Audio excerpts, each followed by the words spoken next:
Hey there, what's up? In this video, I'll give you a quick guide on how you can fix your webcam if it's not working in Google Meet.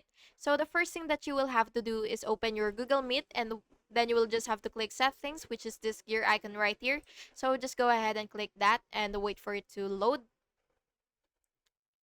So yeah. So once you see this pop up window right here, what you will do is you will click this drop down menu right here and click use camera. And by the way, you will just have to enable these permissions, which is either allow while visiting the site or allow this time. So you just have to enable that so that you will be able to actually have a webcam or camera all set up here. And then you will just have to close other apps that might be using the camera. And then again, you could also restart your Google Meet and test the camera if it still doesn't work. And yeah, that's basically just it. And by the way, you could also use an external webcam to make sure that it's plugged in and drivers are up to date. And yeah, that's it.